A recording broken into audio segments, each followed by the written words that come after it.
Perkenalkan, nama saya Mary Sifaot. Saat ini saya menempuh pendidikan di Institut Negeri Kristen Palangkaraya.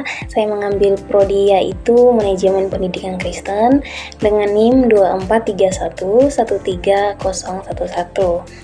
Tujuan pembuatan video ini untuk memenuhi tugas dari mata kuliah Logika Pendidikan.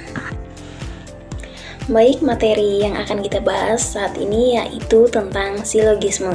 Sebelum itu kita akan memahami terlebih dahulu apa itu silogisme. Silogisme berasal dari bahasa Yunani yang disebut sebagai silogismos atau penggabungan penalaran. Dari sin dengan bersama dan dari logisiestai menggabungkan, menyimpulkan dengan penalaran. Yang pertama ada cara berargumen deduktif.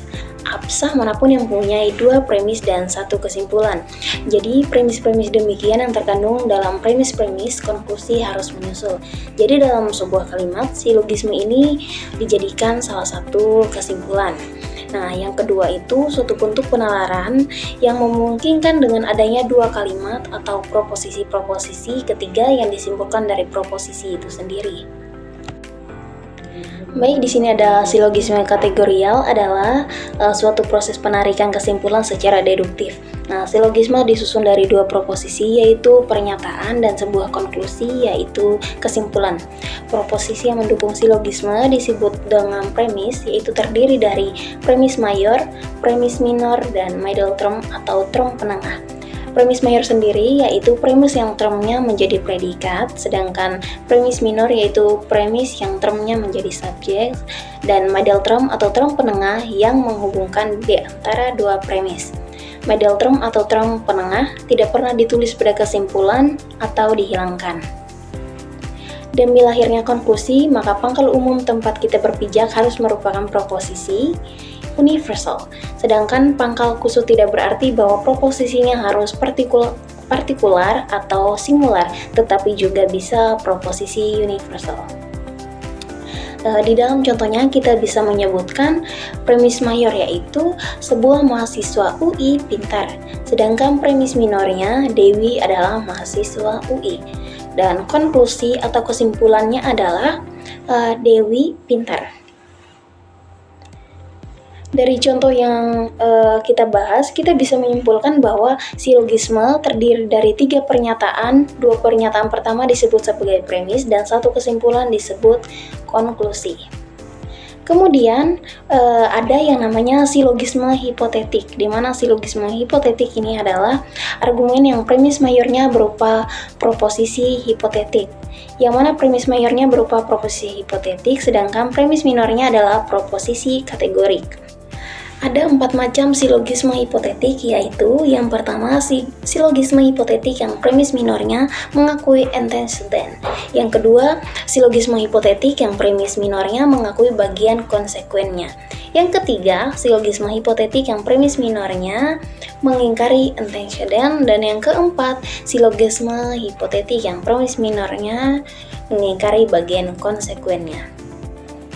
Dalam silogisme hipotetik ada hukum-hukumnya, yaitu yang pertama, bila A terlaksana maka B juga terlaksana. Yang kedua, bila A tidak terlaksana maka B juga tidak terlaksana, tidak sah atau salah. Yang ketiga, bila B terlaksana maka A juga terlaksana. Yang keempat, bila B tidak terlaksana maka A juga tidak terlaksana.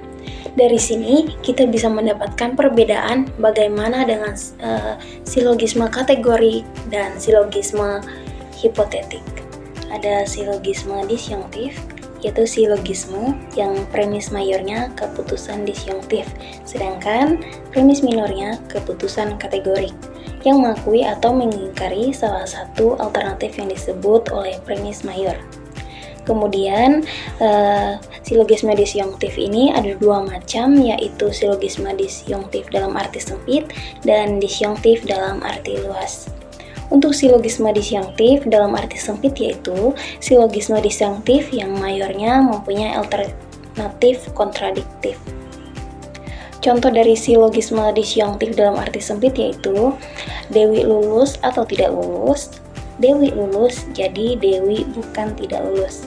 Dari contoh ini kita bisa melihat bahwa silogisme disyunktif mayornya mempunyai alternatif kontradiktif karena kita bisa lihat bahwa Dewi bukan tidak lulus. Kemudian, silogisme disjunktif dalam arti luas yaitu silogisme disjunktif yang mayornya mempunyai alternatif bukan kontradiktif. Contohnya, Dewi di kampus atau di kos, ternyata tidak di kampus, jadi di kos. Jadi perbedaan disjunktif arti sempit dan luas yaitu dilihat dari konklusinya. Konklusi disjunktif dalam arti sempit ini masih kontradiktif, sedangkan konklusi disjunktif arti luas itu bukan kontradiktif. Kemudian, hukum-hukum di silogisme disjunktif yaitu silogisme disjunktif dalam arti sempit, konklusi yang dihasilkan selalu benar apabila prosedur penyimpulannya valid.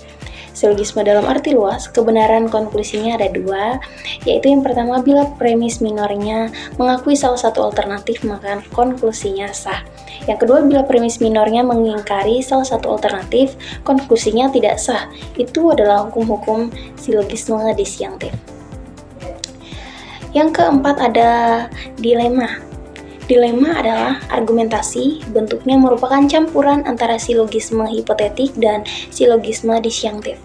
Hal ini terjadi karena premis mayornya terdiri dari dua proposisi hipotetik dan premis minornya salah satu posisi disjunktif. Konklusinya bisa berupa proposisi disjunktif, tetapi juga bisa proposisi kategorik.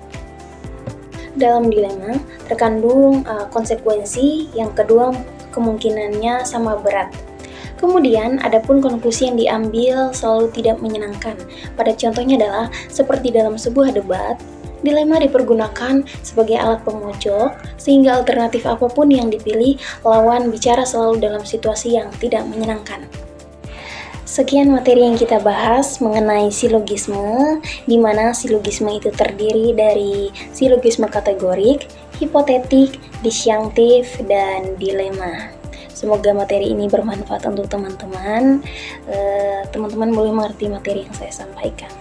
Shalom, Tuhan Yesus memberkati.